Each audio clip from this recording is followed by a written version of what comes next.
Quiero que abramos nuestras Biblias para comenzar nuestro estudio al libro de Éxodo, el capítulo 28 y el versículo 36. Éxodo, el capítulo 28 y el versículo 36.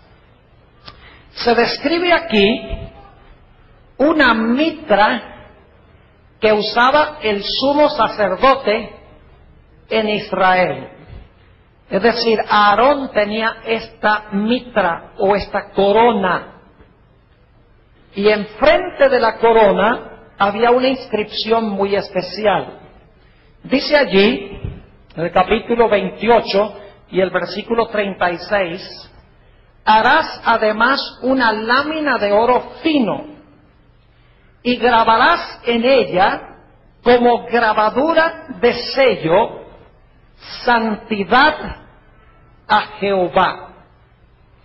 Es decir, inscrita en esa mitra se encontraban las palabras santidad a Jehová, porque los sacerdotes tenían una responsabilidad muy importante en Israel, y esa responsabilidad importante era enseñarle al pueblo la diferencia entre lo que era santo y lo que era común o profano. Vayan conmigo a Ezequiel, el capítulo 44, a donde se amplía este pensamiento. Ezequiel, el capítulo 44 y el versículo 23. Dice allí, hablando de los sacerdotes, lo siguiente: y enseñarán a mi pueblo a hacer diferencia entre lo santo y lo profano. Ahora, la palabra profano no es negativa. En realidad se debería traducir entre lo santo y lo común. Hay edificios santos y hay edificios comunes. Este edificio es santo, porque ha sido dedicado a Dios. Pero el restaurante que queda en la esquina es un edificio común, no es malo, pero es común, no es santo.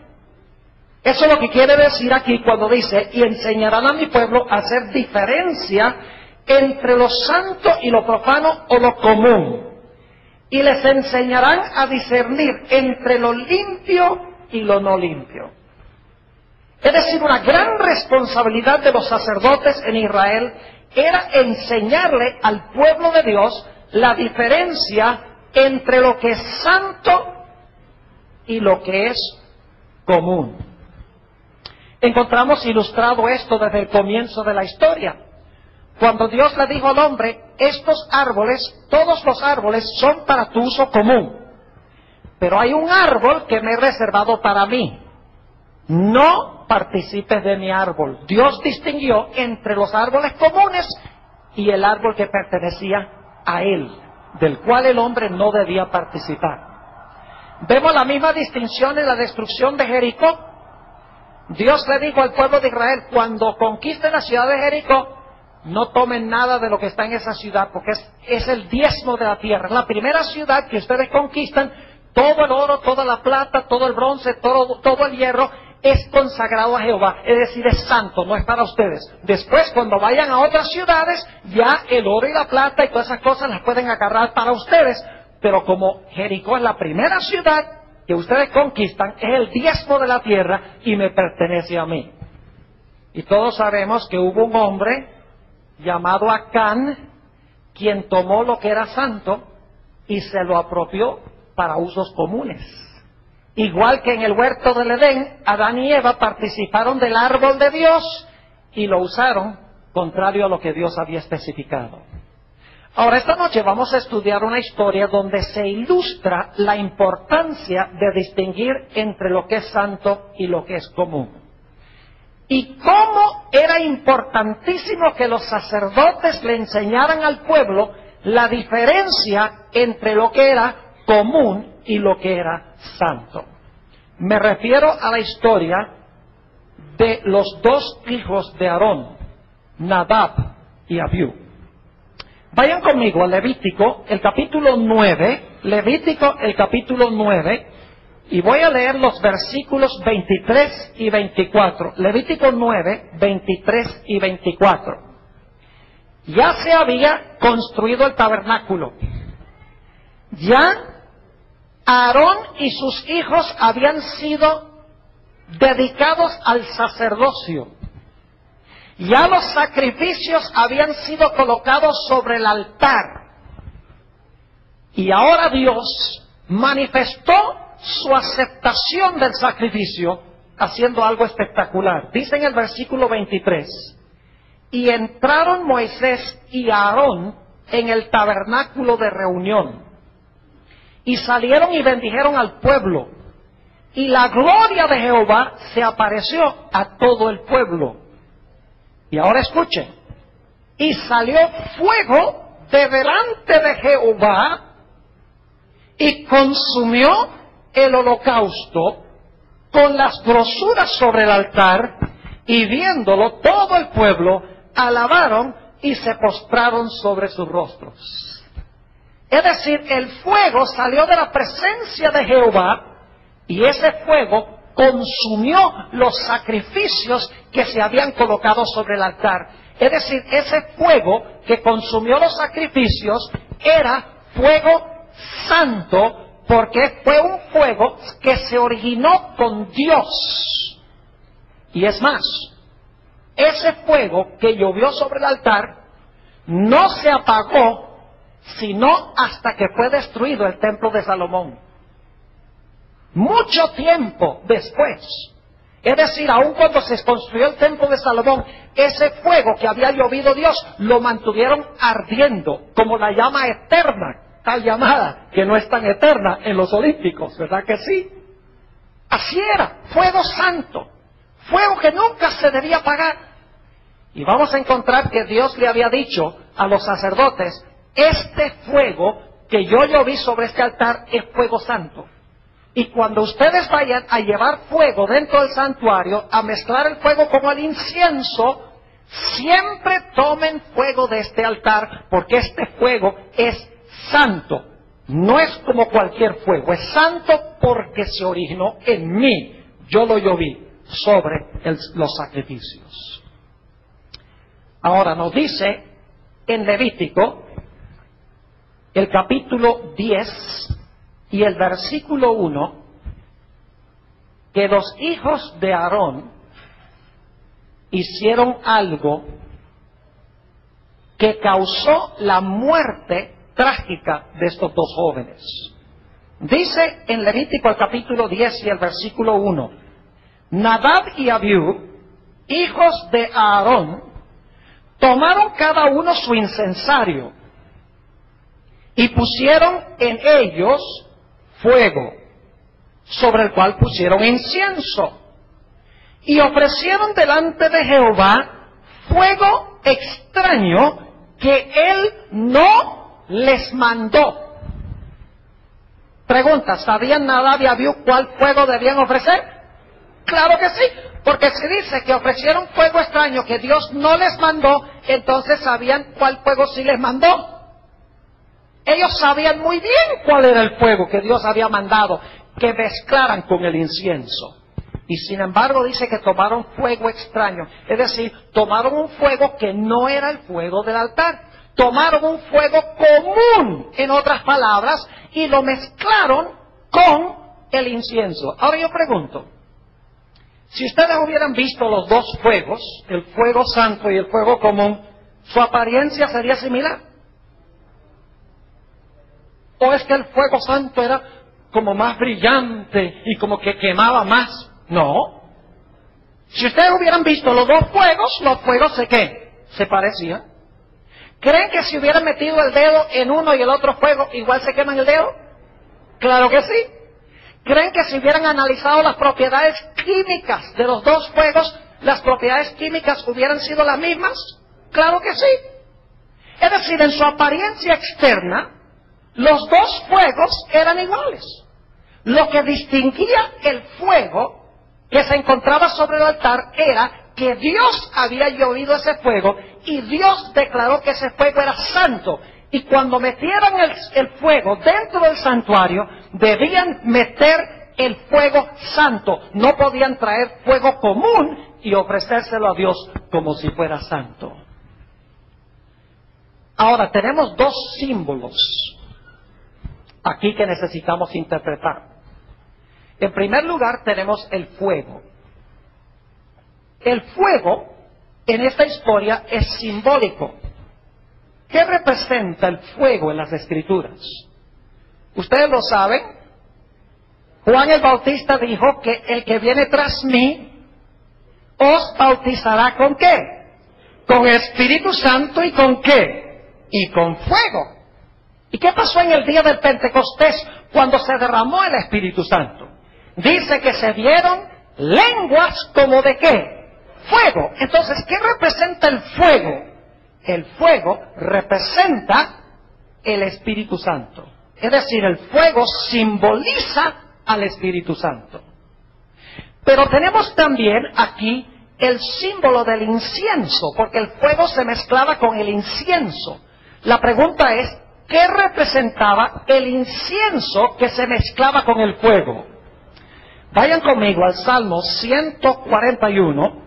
Salmo 141 y el versículo 2. Salmo 141 y vamos a leer el versículo 2 donde nos explica qué representa el incienso. Dice allí, suba mi oración delante de ti como qué, como el incienso. ¿Qué representaba entonces el incienso? Representaba la oración, según dice este texto. Noten también lo que dice en Apocalipsis el capítulo 8. Apocalipsis el capítulo 8, y vamos a leer el versículo 3 por ahora. Apocalipsis el capítulo 8 y el versículo 3. Dice, otro ángel vino entonces y se paró ante el altar. Este es el altar de oro que quedaba en el lugar santo. Y dice, con un incensario de oro.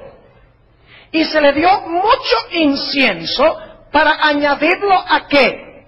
A las oraciones de todos los santos sobre el altar de oro que estaba delante del trono. Nuevamente se relaciona el incienso ¿con qué cosa? Con la oración. Vayan también conmigo a Lucas 1, y este es un pasaje muy especial, porque aquí se encuentra el símbolo y lo que representa el símbolo. Lucas el capítulo 1 y vamos a leer los versículos 8 hasta el versículo 10. En realidad aquí está hablando del padre de Juan el Bautista, de Zacarías, cuando estaba sirviendo en el santuario, en su turno, que era el octavo turno, habían 24. Dice en el versículo 8, aconteció que ejerciendo Zacarías el sacerdocio delante de Dios, según el orden de su clase, conforme a la costumbre del sacerdocio, le tocó en suerte ofrecer el incienso entrando en el santuario del Señor. ¿Qué es lo que iba a hacer Zacarías? ¿Iba a ofrecer qué cosa? Incienso. Ahora, ¿qué estaba haciendo la gente afuera mientras él estaba ofreciendo el incienso? Noten el versículo 10. Y toda la multitud del pueblo estaba afuera orando a la hora del incienso. Es decir, mientras él ofrecía el símbolo, el incienso, la gente estaba haciendo lo que el incienso representa, que es ¿qué cosa? La oración. Ahora yo pregunto, ¿quién es el que lleva nuestras oraciones a Dios? El Espíritu Santo. Ustedes han leído en Romanos el capítulo 8, donde dice que nosotros ni siquiera sabemos qué pedir, ni tampoco sabemos cómo pedirlo. Por eso dice que el Espíritu Santo ruega por nosotros con gemidos indecibles y nos enseña cómo orar. Es decir, el fuego mezclado con el incienso representaba la obra del Espíritu Santo en llevar nuestras oraciones a Dios. Pero como nos damos cuenta aquí, el incienso estaba bien en la historia de Nadab y Abiú. ¿No es así? Ofrecieron el incienso que era Claro que sí. Pero ¿con qué mezclaron la oración? Lo mezclaron no con el fuego que representa el Espíritu Santo, sino que ofrecieron su propio ¿qué? Su propio fuego. Podríamos decir que ofrecieron su propio espíritu, por así decirlo. Ahora noten lo que dice en Levítico, otra vez, el capítulo 10 y el versículo 2. Levítico, el capítulo 10 y el versículo 2. Están ofreciendo, escuchen bien, están ofreciendo el incienso en desobediencia. ¿No es así? Porque Dios ha mandado que mezclen el incienso con el fuego santo. Y ellos desobedecen a Dios y mezclan el incienso con fuego común. Es decir, están presentando el incienso o la oración como en desobediencia a Dios. Noten el versículo 2. Y salió fuego de delante de Jehová. Leímos ya en el versículo 24 de dónde salió el fuego que consumió los sacrificios. Idéntico, de delante de Jehová. ¿De dónde salió el fuego que consumió a estos jóvenes?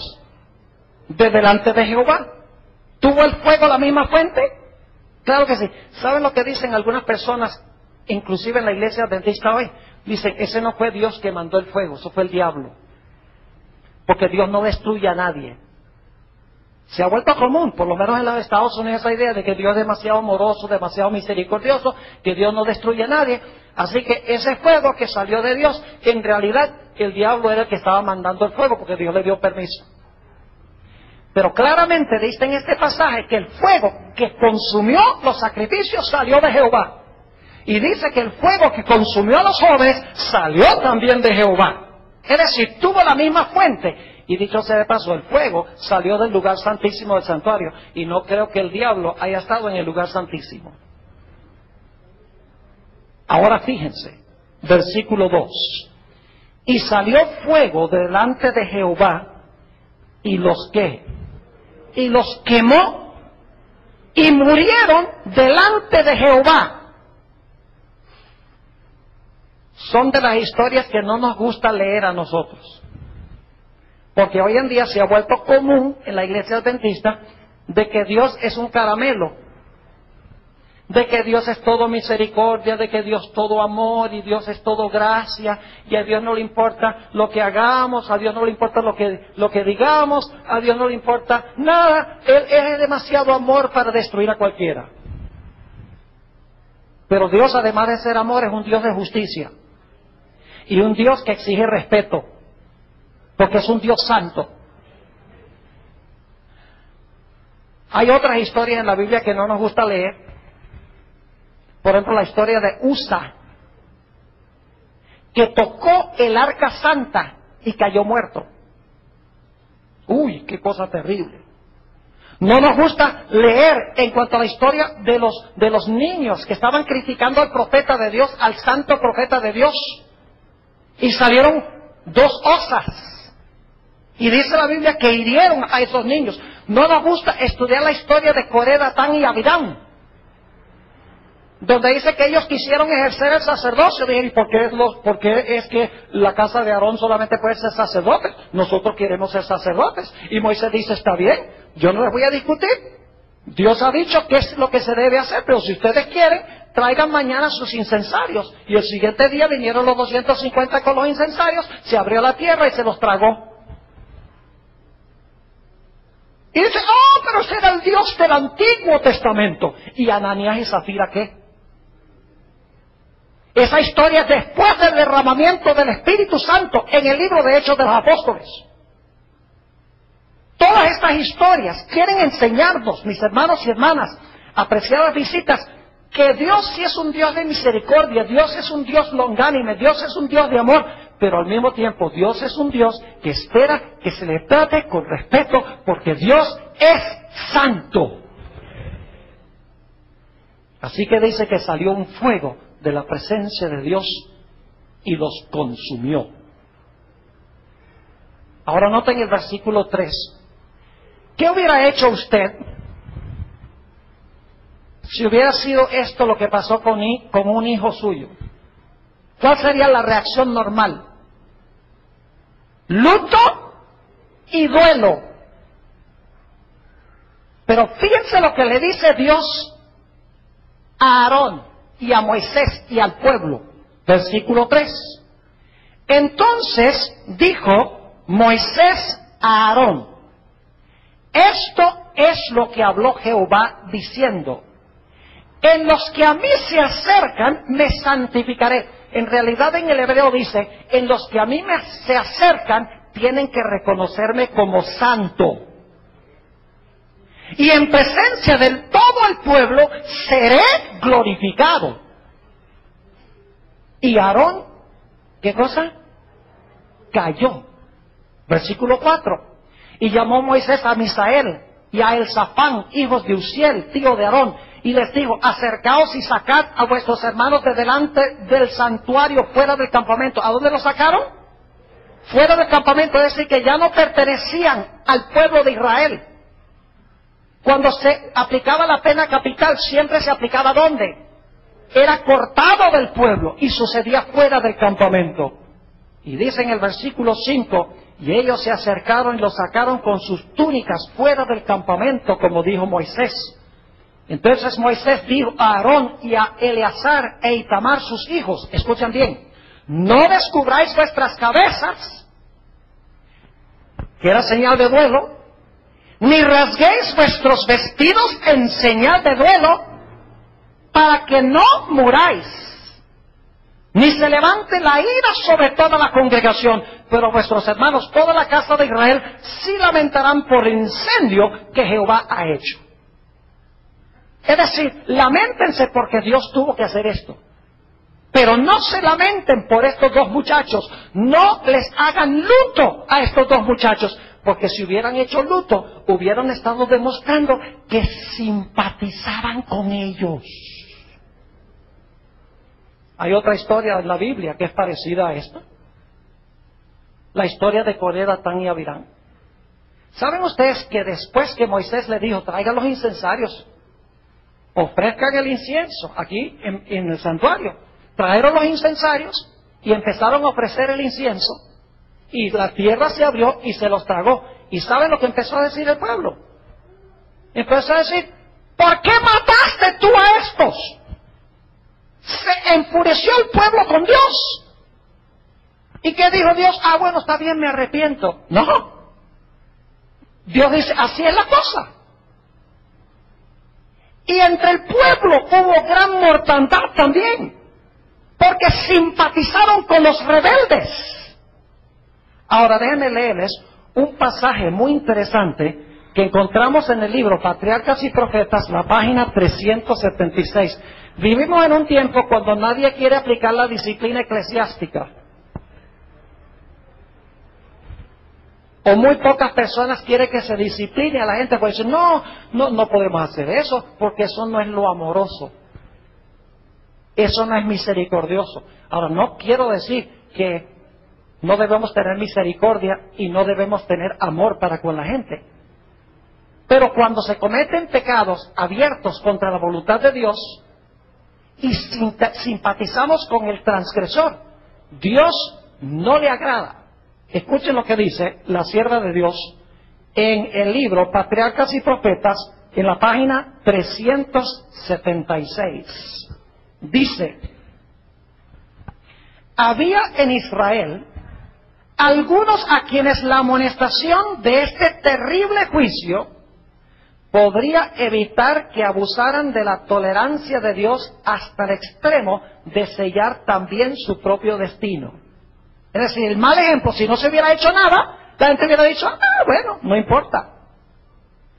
Sigue diciendo: la amonestación divina se hace sentir sobre la falsa simpatía hacia el pecador que trata de excusar su pecado. El pecado adormece la percepción moral, de tal manera que el pecador no comprende la enormidad de su transgresión, y sin el poder convincente del Espíritu Santo permanece parcialmente ciego en lo referente a su pecado. Es deber de los siervos de Cristo enseñar a estos descarriados el peligro en que están. Los que destruyen el efecto de la advertencia, cegando los ojos de los pecadores para que no vean el carácter y los verdaderos resultados del pecado, a menudo se lisonjean de que en esa forma demuestran su caridad. Pero lo que hacen es oponerse directamente a la obra del Espíritu Santo de Dios e impedirla. Arrullan al pecador para que se duerma al borde de la destrucción. Se hacen partícipes de su culpa y asumen una terrible responsabilidad por su impenitencia. Muchísimos han descendido a la ruina como resultado de esta falsa y engañosa simpatía. Una declaración fuerte. Es cosa seria simpatizar con el transgresor en contra de lo que dice Dios en su santa palabra. Ahora quiero que vayamos por unos momentos al libro de Proverbios, el capítulo 28 y el versículo 9. Y vamos a ver por qué razón es que Dios destruyó a estos dos jóvenes. El libro de Proverbios, el capítulo 28 y el versículo 9. Ya hemos visto que el incienso representa la oración. ¿Qué pasa cuando oramos en desobediencia? ¿Saben lo que pasa cuando oramos en desobediencia? Lo que pasa con esos jóvenes. Pero hay otros textos de la Biblia que dicen lo mismo. Noten Proverbios, el capítulo 28 y el versículo 9. Dice lo siguiente. El que aparta su oído para no oír la ley, ¿eso hicieron los dos jóvenes? ¿A sabiendas? ¿Sabían lo que debían ofrecer? Claro que sí. El que aparta su oído para no oír la ley, su oración también es ¿qué? Abominación. Yo pregunto, ¿esa ofrenda que hicieron esos jóvenes era una abominación a Jehová? Sí, porque estaban presentando el incienso, la oración, en desobediencia a Dios. Note también lo que dice el Salmo 66 y el versículo 18. Salmo 66 y el versículo 18, la misma idea. Salmo 66, 18 dice, si en mi corazón hubiese yo mirado la iniquidad, ¿qué pasaría? El Señor no me habría ¿qué? El Señor no me habría escuchado. ¿Qué pasa cuando nosotros oramos a Dios y estamos abiertamente desobedeciendo lo que Dios dice en su palabra? Aquí dice que esa oración es abominable. Dice aquí que si albergamos iniquidad en el corazón, Dios no ¿qué? Dios no nos escucha, Dios no nos oye. Por eso, cuando ellos presentaron el incienso, mezclado con el fuego extraño, Dios no pudo aceptar lo que ellos estaban haciendo, porque estaban ofreciendo las oraciones, no en obediencia, sino que las estaban ofreciendo en desobediencia. Ahora que necesitamos preguntarnos, ¿por qué razón es que estos jóvenes ofrecieron fuego común, como si fuera santo? ¿Cómo se les ocurrió la idea? Si había un mandato directo de Dios, ellos conocían el mandato directo de Dios. ¿Cómo es que se les ocurrió la idea de ir en contra de la voluntad expresa de Dios para ofrecer este fuego extraño? La Biblia tiene la respuesta. Volvamos a Levítico, el capítulo 10, y vamos a leer los versículos 8 y 9. Levítico, el capítulo 10 y los versículos 8 y 9.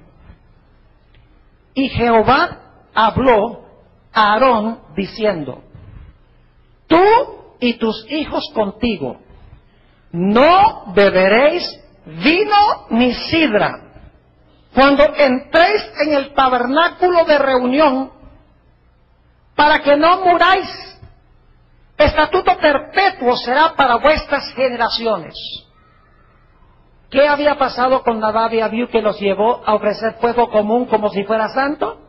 Estaban ¿qué? Ebrios con vino, según dice la Biblia. Y el entorpecimiento de su mente no les permitió distinguir lo santo de lo común, aun cuando sabían cuál era el fuego santo. Y noten lo que sigue diciendo en el versículo 10. No solamente dice que no beban vino ni sidra para que no mueran, sino que explica por qué razón. Versículo 10. Para poder, ¿qué? Discernir entre lo santo y lo común. ¿Por qué no pudieron distinguir entre lo santo y lo común? Porque estaban borrachos con vino. Y entre lo inmundo y lo limpio. Y ahora escuchen lo que sigue diciendo el versículo 11. Y para enseñar a los hijos de Israel todos los estatutos que Jehová les ha dicho por medio de Moisés. Es decir, Dios le está diciendo a Aarón que cuando los sacerdotes vayan a servir en el santuario, no beban vino ni sidra, porque en primer lugar va a impedir que distingan lo santo de lo común, y en segundo lugar no les va a permitir enseñarle al pueblo todos los estatutos y los mandamientos de Jehová. Eso fue lo que pasó con estos jóvenes. Ahora, ¿cuál fue el gran pecado de Nadab y Abiú? El gran pecado fue que ellos tomaron fuego común y se lo presentaron a Dios como si fuera ¿qué? Como si fuera santo. Y eso causó su destrucción. Y no pudieron distinguir porque estaban ebrios. Ahora quiero que miremos otra historia de la Biblia. Y esta historia presenta la otra cara de la moneda. Presenta un caso a donde alguien tomó algo santo y lo trató como si fuera común. Ahora fíjense, el otro lado de la moneda se aplica también. Es decir, Nadab y Abiú tomaron lo común y se lo presentaron a Dios como si fuera santo. Ahora vamos a mirar una historia de alguien que tomó algo santo y lo trató como si fuera común. Dos caras de una misma moneda. Vayan conmigo a Daniel, el capítulo 5. Daniel, el capítulo 5. Ustedes conocen la historia que encontramos aquí. Está hablando de la caída de ¿qué? De la caída de Babilonia. ¿Quién era el rey de Babilonia cuando la ciudad cayó? Se llamaba Belsasar. Ahora escuchen lo que dice el versículo 1. El rey Belsasar hizo un gran banquete a 1000 de sus príncipes, y en presencia de los 1000, ¿qué hacía? Bebía vino. ¿Es lo mismo que leímos en Levítico 10? ¿El mismo problema, sí o no? Claro que sí. Cuando Nadab y Abiú bebieron vino, no pudieron distinguir entre lo santo y lo común, y tomaron fuego común y se lo presentaron a Dios como si fuera ¿qué? Santo.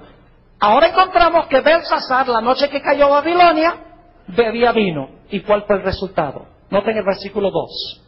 Belsasar, con el gusto del vino, mandó que trajesen los vasos de oro y de plata que Nabucodonosor, su padre, había traído del templo de Jerusalén. ¿Qué clase de vasos eran?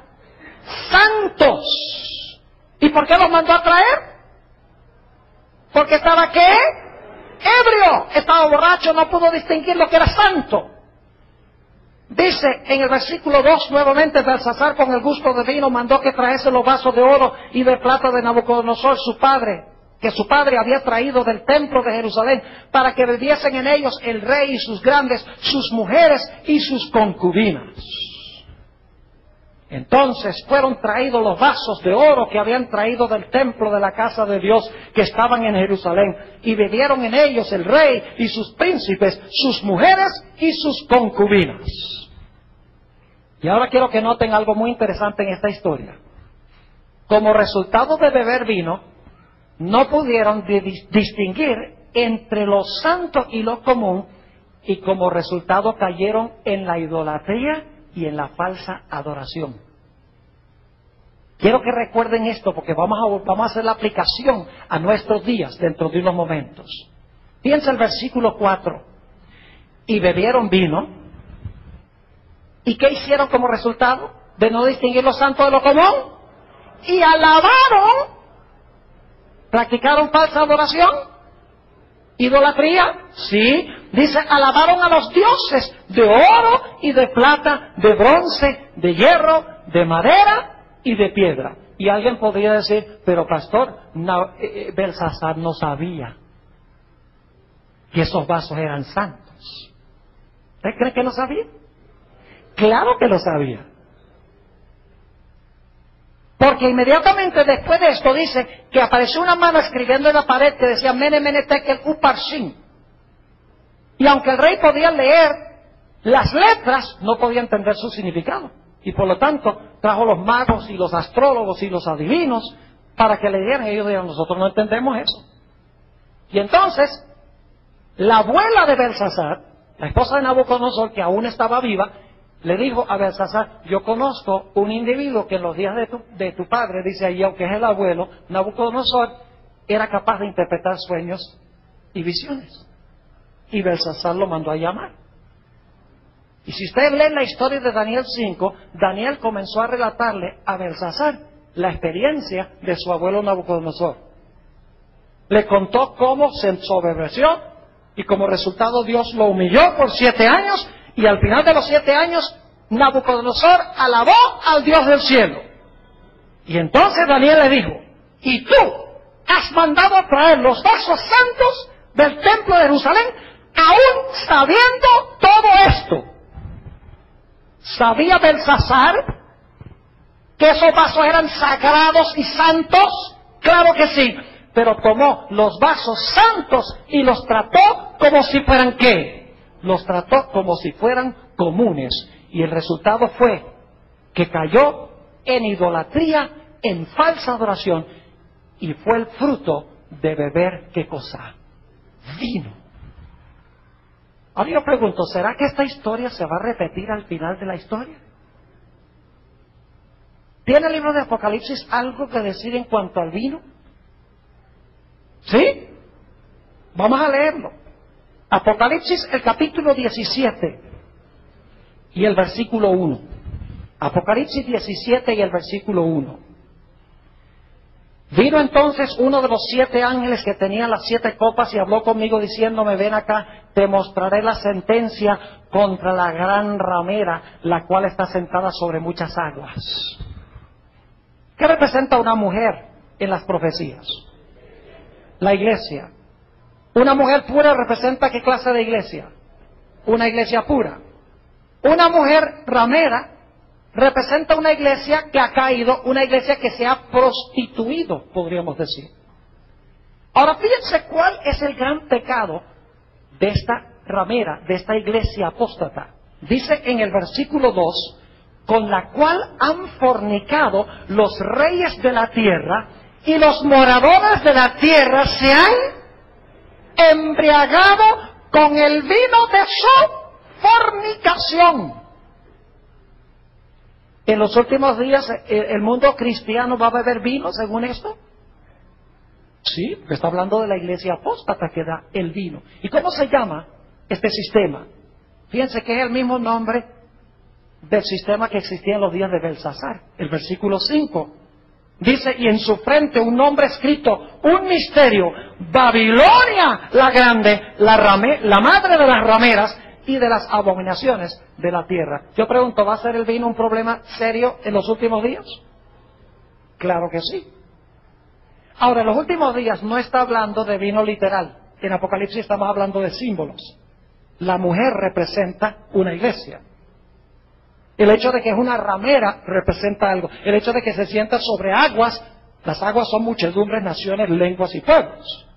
Es decir, estamos tratando aquí con símbolos. En las profecías, el vino representa falsas doctrinas y falsas enseñanzas. Ahora permítame leerles una cita muy interesante del Conflicto de los Siglos, página 439 y 440. Dice Elena White lo siguiente: cuando se levantan maestros verdaderos para explicar la palabra de Dios, se levantan también hombres de saber, ministros que profesan comprender las santas escrituras, para denunciar la sana doctrina, como si fuera herejía, alejando así a los que buscan la verdad. Si el mundo no estuviese fatalmente embriagado con el vino de Babilonia, multitudes se convencerían y se convertirían por medio del conocimiento de las verdades claras y penetrantes de la palabra de Dios. Pero la fe religiosa aparece tan confusa y discordante que el pueblo no sabe qué creer ni qué aceptar como verdad. La iglesia es responsable del pecado de la impenitencia del mundo. ¡Qué tremenda cita! Ahora, hagamos la aplicación de esto a nuestros días. Hemos visto dos caras de la moneda.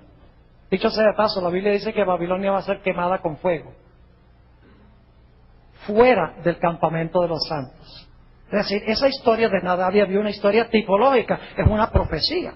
Es una historia, como han visto algunos en la serie de Génesis, es una historia, pero una historia con dimensión profética. La historia de Belsasar, la caída de Babilonia, el secamiento del Éufrates, el levantamiento de la imagen, mandar a todos a adorar la imagen, matar a los que no adoren la imagen. Esa es una historia, pero una historia con dimensiones proféticas que apuntan hacia cosas que van a pasar en el tiempo del fin. Las dos caras de la moneda son que Nadab y Abiú, bajo la influencia del vino, toman algo común y se lo presentan a Dios como si fuera santo. El pecado de Belsasar es que bajo la influencia del vino toma algo santo y lo trata como si fuera común. Ahora, hagamos la aplicación de esto a nuestros días. Según la Biblia, ¿cuál fue el día que Dios hizo santo? ¿Qué día hizo Dios santo? Lo estudiamos esta semana. Dios dijo que el séptimo día sábado era ¿qué? Santo. Ahora yo pregunto, ¿qué día de la semana le presenta la mayoría del mundo cristiano a Dios? Yo pregunto, ¿el domingo es un día común de trabajo? ¿Sí? ¿Es uno de los 6 días trabajarás y harás toda tu obra? Claro que sí. ¿Pero qué hace el mundo cristiano? Toma un día común y se lo presenta a Dios como si fuera ¿qué? Santo. ¿Y qué hace con el sábado? El sábado, que es santo, lo trata como si fuera ¿qué? Común. Y cuando uno les habla de estas cosas, como que no entienden. Dicen, no puede ser. Mi pastor dice algo contrario. Mi sacerdote dice algo contrario. ¿Ustedes creen que podemos confiar en sacerdotes que no distinguen entre lo santo y lo común? ¿O es más seguro obedecer lo que Dios dice en su palabra? Fíjense que Nadab y Abiú violaron la palabra clara de Dios. Y lo mismo hace el mundo cristiano. Toman un día común de trabajo y se lo presentan a Dios como si fuera santo. Y toman un día santo y se lo presentan y lo usan como si fuera un día común y corriente de trabajo. Permítanme leerles una cita de la misma autora. Esto se encuentra en la revista Señales de los Tiempos, marzo 31 de 1888. Ella entendió, 1898, ella entendió esta aplicación que estoy compartiendo con ustedes. Dice ella lo siguiente: aquellos que ignoran el sábado del Señor y santifican el primer día de la semana, le ofrecen fuego extraño a Dios. Miren, si Dios acepta del mundo cristiano un día común como si fuera santo, Dios va a tener que pedirle perdón a Nadab y Abiú. Porque es exactamente lo que hicieron ellos. Tomaron fuego común y lo presentaron como santo. ¿Qué diferencia hay entre eso y tomar un día común y presentárselo a Dios como si fuera santo? Es el mismo principio. Sigue diciendo, es un sábado extraño que Dios no les ha mandado que guarden. ¿Lo aceptará Él de sus manos? Los hombres han inventado muchas cosas. Han tomado un día común que Dios no ha santificado y lo han revestido de prerrogativas de santidad.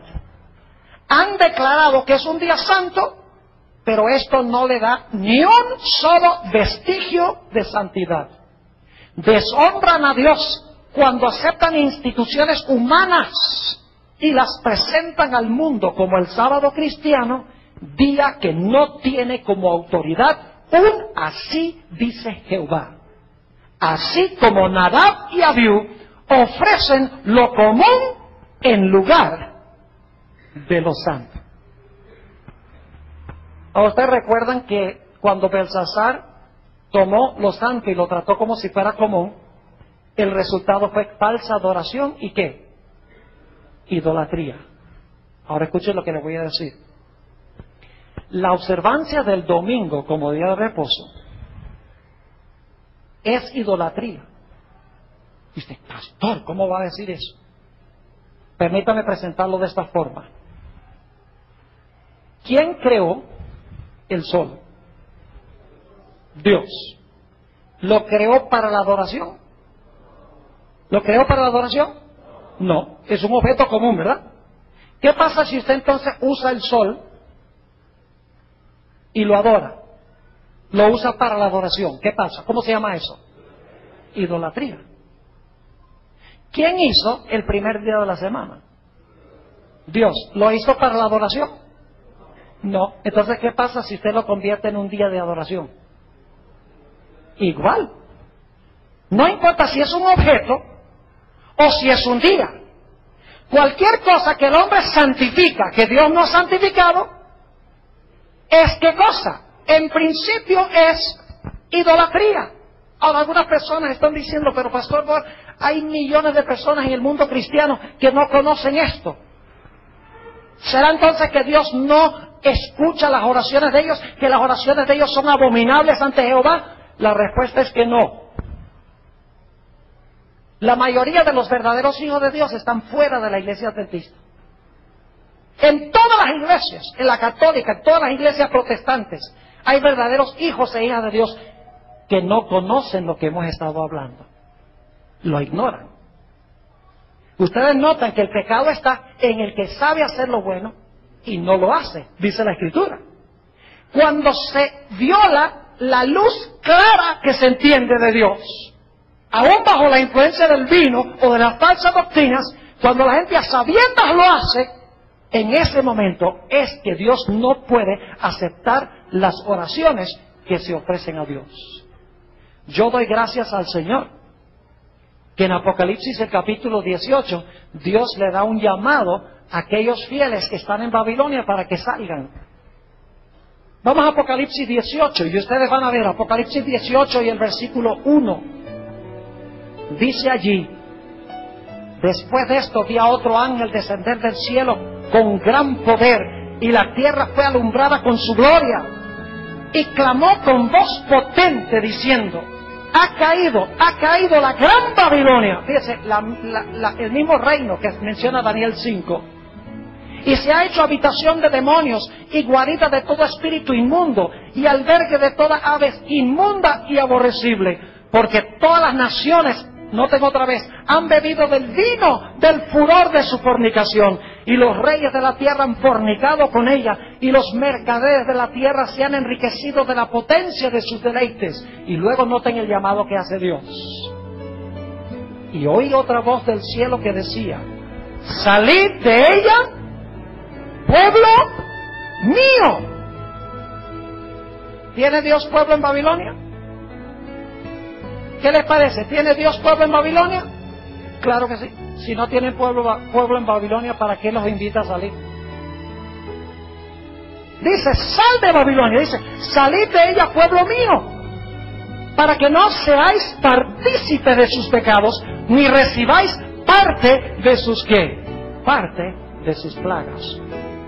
Es decir, si tú estás en un lugar a donde se está violando abiertamente la voluntad clara, revelada de Dios en la palabra, Dios te llama a salir de ese sistema y a obedecer a Dios.